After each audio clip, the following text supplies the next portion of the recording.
Escola dominical, feita pra mim, pra você. Espaço pra crescer e a Bíblia conhecer, sempre junto com você.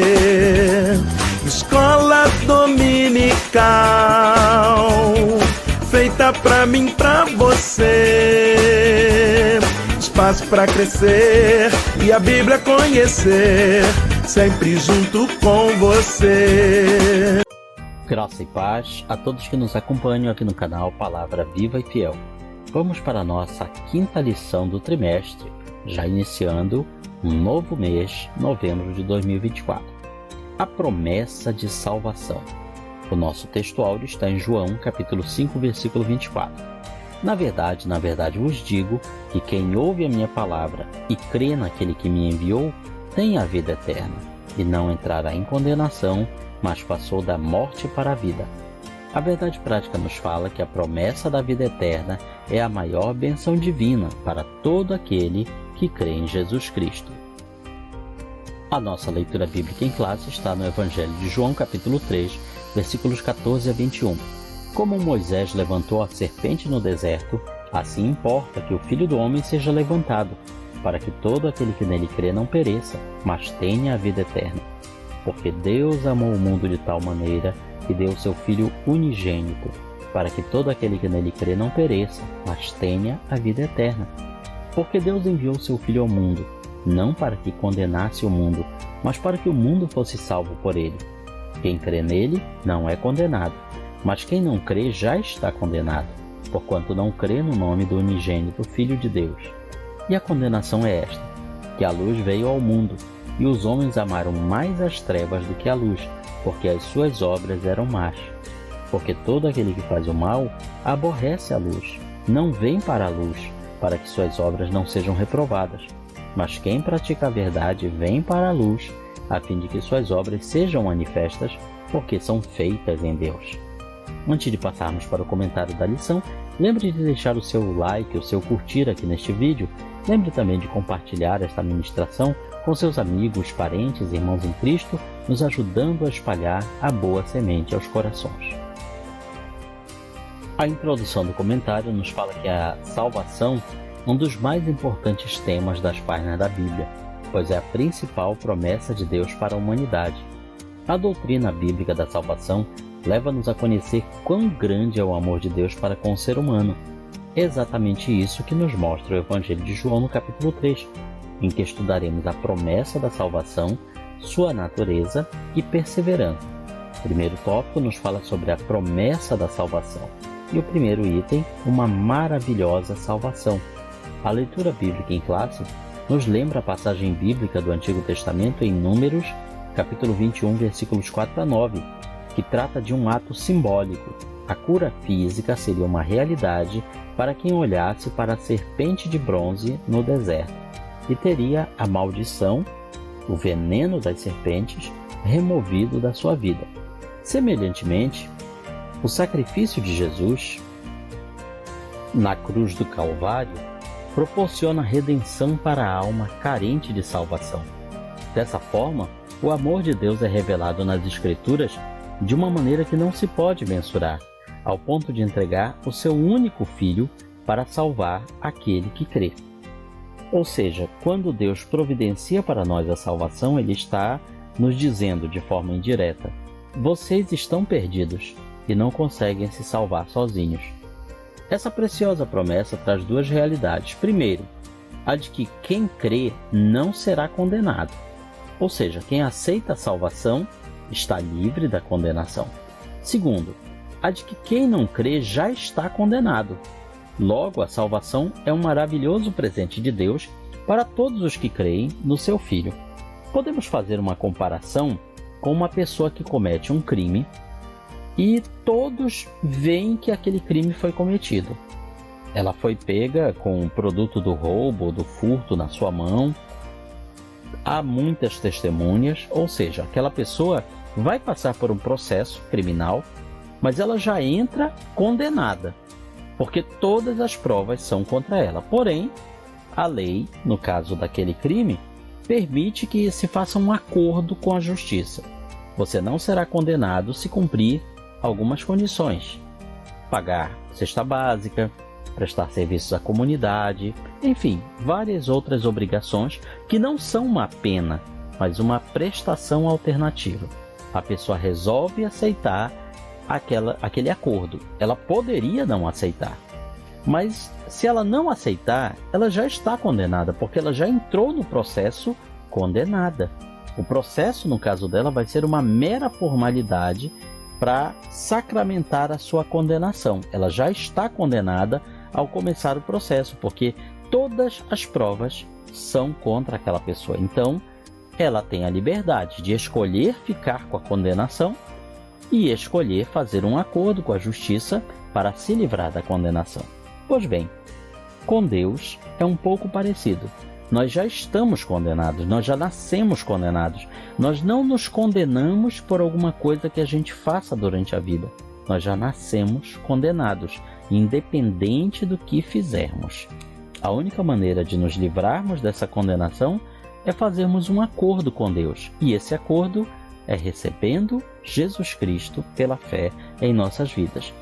É um maravilhoso presente de Deus para todos os que creem em seu Filho, diz o nosso comentarista. E essa é uma boa maneira de resumir o que é a salvação. Segundo item do primeiro tópico, a obra de salvação. O Evangelho de João nos mostra que a obra de salvação é uma providência de Deus para salvar o ser humano de uma condenação eterna. No sentido geral, a palavra salvação vem do grego soteria, traz um sentido de livramento de perigo, de ameaça. Também pode significar saúde, livramento da prisão, livramento do dilúvio. De qualquer maneira, a ideia é livrar-se de algo terrível, de uma catástrofe, de uma ameaça real e que pode pôr fim à nossa existência. Dessa maneira, a salvação propriamente dita tem a ver com os que recebem a Cristo Jesus como seu suficiente Salvador. Quando isso acontece, somos imediatamente libertos da escravidão, do poder do pecado e da condenação eterna. Terceiro item, o Salvador. A obra de salvação tem como base a entrega do Filho de Deus como aquele que pagou o preço do pecado. Jesus é o nosso Salvador, como bem expressa o termo grego soter, Salvador, libertador, preservador, conservador. Assim sendo, o Evangelho de João nos revela que todo ser humano foi corrompido pelo pecado, por isso precisa de um Salvador. Esse Salvador, revelado em João 3:16-17, nos garante a gloriosa promessa de salvação. Todo aquele que nele crê não pereça, mas tenha a vida eterna. Quem se arrepende, crê e permanece em Jesus, jamais perecerá eternamente. Segundo tópico, a natureza da promessa de salvação. Podemos compreender a natureza da promessa de salvação estudando alguns aspectos salvíficos dessa grande obra. Primeiro item, justificação. Um dos aspectos da obra salvífica é o que está apresentado em termos bíblicos. O que é a justificação? Quem é alcançado pelo Evangelho de Cristo, crê no Filho de Deus com todo o seu coração, é declarado justo, isto é, livre da culpa e do merecimento da punição divina. Ou seja, não é uma pessoa simplesmente descondenada, não é isso. Crer em Jesus não é ser descondenado. Crer em Jesus é ter a sua ficha totalmente limpa, zerada a sua fatura. É alguém que não é mais condenado, está declaradamente absolvido. É um salvo. Por intermédio da justificação, o pecador é visto por Deus como se não tivesse praticado transgressão alguma. Dessa forma, fomos justificados e por isso temos plena paz com Deus por intermédio de nosso Senhor e Salvador Jesus Cristo. Segundo item, regeneração. Para que a obra de salvação apresentada no Evangelho de João 3 se manifeste na vida do salvo, é necessário que ocorra a regeneração, ou seja, uma nova geração. É isso que nós chamamos de novo nascimento. Uma pessoa que nasce de novo passa por um processo de transformação interior. O coração sofre uma mudança radical por intermédio do Evangelho, mediante o poder do Espírito. Essa obra é feita diretamente pelo Espírito Santo. Então, o pecador se torna filho de Deus, nova criatura, que anda em novidade de vida. Uma vez que nascemos de novo, passamos a fazer parte da família de Deus. O terceiro item é a santificação. É um aspecto da salvação como resultado da obra do Calvário de nosso Senhor Jesus. Em primeiro lugar, por meio da justificação e da regeneração, somos santificados por Deus de maneira posicional, ou alguns poderiam até dizer de forma pontual, ou seja, imediatamente. Em segundo lugar, somos santificados de maneira progressiva por meio do relacionamento com Cristo. Esse processo ocorre até a glorificação, por ocasião da transformação do nosso corpo no advento do arrebatamento da igreja, pois teremos um corpo semelhante ao de Jesus ressurreto. Portanto, a obra de salvação exposta no Evangelho de João, ela é completa. Ela tem começo, meio e fim. É um processo. Não podemos confundir as etapas desse processo como já a conclusão do processo. O processo todo de salvação, ele se concretiza, ele se finaliza na glorificação. Terceiro tópico: promessa e perseverança na salvação. Primeiro item: a promessa, a base da promessa de salvação é Cristo. João 3 mostra com clareza que o nosso Senhor é o centro da promessa de nossa salvação. Deus escolheu um povo entre pessoas pecadoras que se arrependeram e creram em Jesus Cristo como Senhor e Salvador. Isto está declarado em Efésios 1:4, 2 Tessalonicenses 2, 13 e 14. Logo, a Igreja de Cristo, o povo de Deus, é constituída de pessoas unidas ao Senhor Jesus. Assim, fazemos parte do corpo de Cristo e isso só é possível por causa da obra consumada no Calvário. O segundo item nos fala sobre a apostasia individual. Nas Escrituras, também encontramos uma grande advertência concernente à promessa de salvação. A Bíblia nos mostra que a salvação não é incondicional, pois as pessoas podem resisti-la, ou seja, as pessoas não são obrigadas a aceitar Jesus como Senhor e Salvador. Elas têm a liberdade de aceitar ou rejeitar. Nesse sentido, a salvação, ela não é incondicional, ela não é forçada. E também nos mostra que aqueles que a receberam experimentaram o amor e o perdão de Deus, mas eles podem romper esse relacionamento, rejeitando por completo os ensinamentos fundamentais revelados na palavra de Deus. É a apostasia doutrinária. Também eles podem fazer isso se tornando novamente escravos da prática do pecado. É a apostasia moral. Nem sempre essas duas apostasias concorrem. Existem pessoas que estão na apostasia moral, ou seja, elas se afastam da fé, mas elas sabem que estão erradas. Elas creem que o Evangelho é correto, que a fé em Jesus é correta, ou seja, elas ainda não caíram na apostasia doutrinária, mas estão na apostasia moral. É muito comum nós vermos pessoas afastadas da igreja dizerem: eu sei que eu estou errado, eu sei que eu estou vivendo de uma maneira que não agrada a Deus, mas eu não tenho forças para voltar. Ou seja, essa pessoa está numa apostasia moral, mas ainda não entrou numa apostasia doutrinária. Porém, existem aqueles que, além da apostasia moral, começam a criar mecanismos justificativas para se auto-justificar, rejeitando doutrinas bíblicas. Aí já entra a questão da apostasia doutrinária. Por exemplo, ideias como o universalismo. Deus não vai condenar todo mundo. Deus é pai, não é padrasto, dizem alguns, como se padrasto fosse algo pior do que pai. Mas eles dizem algo desse tipo, de que Deus não irá condenar todas as pessoas, de que Deus vai dar um jeito de, no fim das contas, salvar todo mundo. Ora, a Bíblia não ensina isso.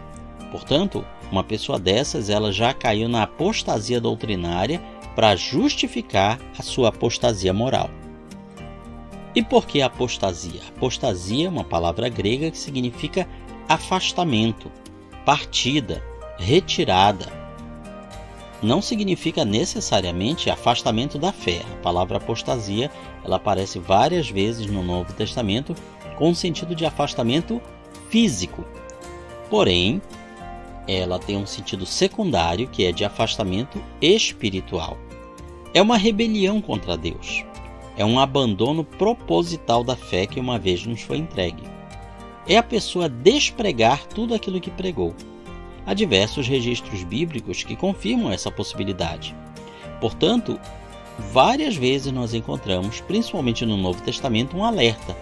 Aquele que está salvo, cuidado, zele pela sua salvação.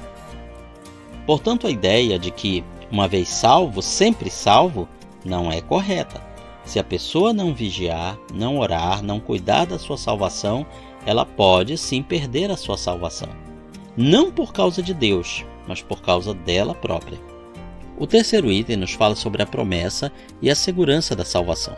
A promessa da salvação também nos traz uma consoladora certeza, aquela mesma que o apóstolo Paulo escreveu: mas de ambos os lados estou em aperto, tendo o desejo de partir e estar com Cristo, porque este é ainda muito melhor. O ensino bíblico do Novo Testamento afirma que ao passar pela morte, o salvo já está imediatamente com Cristo. Ou seja, não tem sono da alma, não tem aniquilacionismo, não tem nada disso. Já estar com Cristo na sua alma, no seu espírito. O corpo está no sepulcro, está no pó da terra, mas o seu verdadeiro eu, a sua alma, o seu espírito, já estão com Cristo. Assim, os que creem em Cristo se submetem a Ele como seu Senhor e, mediante um relacionamento pessoal com Cristo, estão definitivamente seguros para a vida eterna. Concluímos, então, que a promessa da salvação nos lembra que não podemos descuidar da nossa conduta diante de Deus e do mundo. A salvação, em primeiro lugar, depende de Deus, que estende sua mão ao pecador perdido, mas também é necessário que o ser humano aceite humildemente o amor e a graça de Deus em seu favor, ou seja, é necessário que o homem estenda a mão para Deus. Quem crê em Jesus é salvo, mas quem o rejeita permanece perdido em delitos e pecados, ou seja, permanece na condenação na qual já nasceu.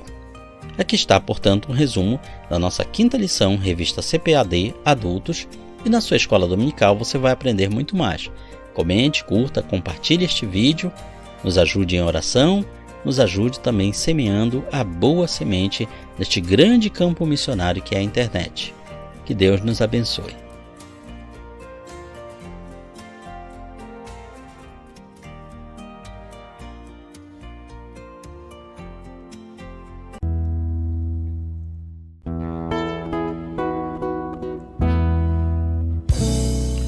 Findou-se o tempo de estudo da escola dominical. Boa lição aprendemos do nosso Pai Celestial. Despede-nos, Jesus Cristo, em tua paz e amor, e nos concede para sempre o teu celeste favor. Aos visitantes e amigos agradecemos também. Que a paz de Deus reine em todos e até domingo que vem. E até domingo que vem. E até domingo que vem.